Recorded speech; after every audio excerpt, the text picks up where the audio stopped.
রাজধানীর শাহজালাল আন্তর্জাতিক বিমানবন্দরে প্রায় এক দশক ধরে বিমানবন্দরের মূল্যবান অ্যাপ্রন এলাকা দখল করে আছে ১২টি অচল উড়োজাহাজ। দীর্ঘদিন ধরে পড়ে থাকা ১২টি পরিত্যক্ত বিমান স্ক্র্যাপ হিসেবে বিক্রির উদ্যোগ নিয়েছে বেবিচক। জানা গেছে, হজরত শাহজালাল আন্তর্জাতিক বিমানবন্দরের রফতানি কার্গো অ্যাপ্রনে প্রায় এক দশক ধরে পড়ে আছে ইউনাইটেড এয়ারওয়েজের ৮টি, রিজেন্ট এয়ারওয়েজের ২টি আর জিএমজি ও অ্যাঞ্জেল এয়ারওয়েজের একটি করে মোট ১২টি উড়োজাহাজ। এগুলো দখল করে আছে প্রায় ১,৯২,১০০ বর্গফুট মূল্যবান জায়গা। ফলে কার্গো কার্যক্রম, উড়োজাহাজ পার্কিং এবং বিমানবন্দরের স্বাভাবিক অপারেশনও বাধাগ্রস্ত হচ্ছে। উড়োজাহাজগুলো এয়ার ওর্দিনেন্স সনদের মেয়াদ অনেক আগেই শেষ হয়ে যায়, নিবন্ধনও বাতিল করা হয়। সংশ্লিষ্ট এয়ারলাইন্সগুলোকে একাধিকবার সরিয়ে নিতে বলা হলেও তারা তা করেনি। AKS অর্জন করল গিনেস ওয়ার্ল্ড রেকর্ডস।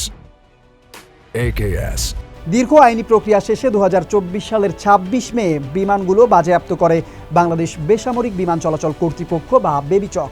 বেবিচক জানিয়েছে, আন্তর্জাতিক মান অনুযায়ী এসব বিমানের মূল্য নির্ধারণ করতে যে খরচ হবে তা সম্ভাব্য বিক্রয় মূল্যের চেয়েও বেশি হতে পারে, কারণ দেশে এ ধরনের মূল্যায়নের সক্ষম কোনো প্রতিষ্ঠানই নেই। তাই ভিত্তিমূল্য নির্ধারণ না করে আন্তর্জাতিক উন্মুক্ত দরপত্রের মাধ্যমে নিলামের অনুমোদন চেয়ে মন্ত্রণালয়ে প্রস্তাব পাঠানো হয়েছে।